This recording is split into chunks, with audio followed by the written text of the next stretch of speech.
हिंदू धर्म को फेरिले दंपति कौन सी कारणरू पूर्वपुरुष माने ख्रीष्ट धर्म को चली जाइथिले हेले सनातन बा हिंदू धर्म प्रति आकृष्ट होई पुणी हिंदू धर्म को प्रत्यावर्तन करिसंती बलांगीर जिला लोईसिया ब्लॉक कंदाजुरी गाँव डॉक्टर तांडी और तांको पत्नी सुस्मिता कुंभार।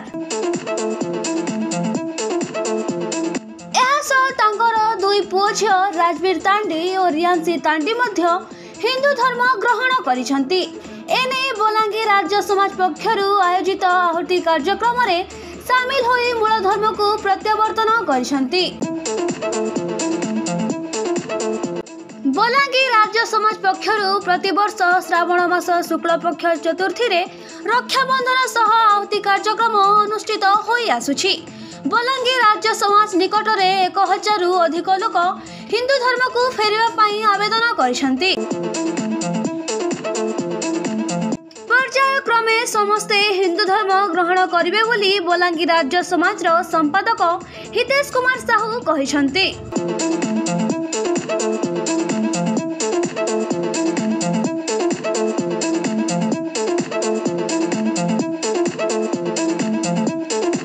आर्य समाज गोटे परंपरा अनुसार श्रावणी उपाकर्म अर्थात रक्षाबंधन पर्व प्रतिवर्ष एठारे पालन करा जाए। सही क्रम रे आज मध्य एठी पालन करा जाउछि। एटा होछि वेद स्वाध्यायर पर्व। आज रे दिन रे कोनोसी धर्म नुहे एमाने गोटे मत को चली जाइथिले से माने मत को आसिकरी आज गोटे हमर संकल्प बा व्रतर दिवस से दिवस रे माने आसिले एवं से माने आर्य समाज को निवेदन करथिले एवं संकल्प एवं यज्ञ रे आहुति देइकरी से माने पुणी हमर ए आर्य धर्म को हिंदू धर्म को फेरुचंती। से माने गोटे परिवार से गोटे परिवार तांकर परिवार दुईटा छुआ आउ से दी जण स्वामी स्त्री से माने आछंती। घर एई निकटस्थ कंदाजुरी गाँ आउ तांकर ना होची डॉक्टर तांडी आउ सुस्मिता कुमार से माने आसिक यज्ञ रे आहुति देबे। आज आउ समस्ते मध्य यज्ञ रे आहुति प्रदान करि पारिबे। आपण माने मध्य जो माने आइसंते समस्ते यज्ञ रे आहुति प्रदान करि पारिबे।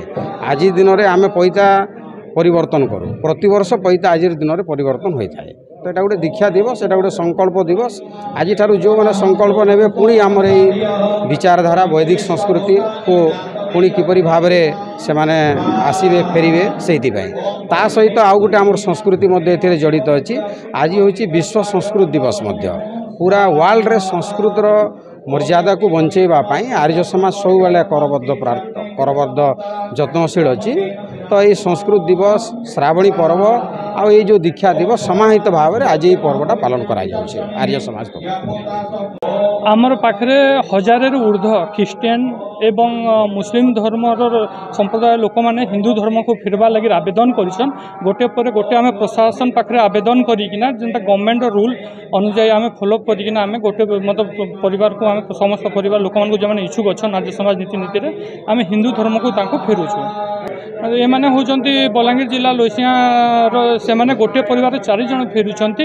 जेहेतु आज आपनकर माध्यम रे समस्त जानिबा को पाउचंती गणमाध्यम माध्यम रे कि आर्य समाज रे जो माने इच्छुक हिंदू धर्म को फेरिबा पाई आर्य समाज नीति नीति रे देखिला पर हिंदू धर्म को फेरिबा पाई से माने तांकर भूल बुझी पाचंती। तांको पूर्व पुरुष माने कोनोसी ना कोनोसी कारण से माने अन्य धर्म को जाइथिले माने जानला पर हिंदू धर्म को समय स्व इच्छा रे फेरुचंती।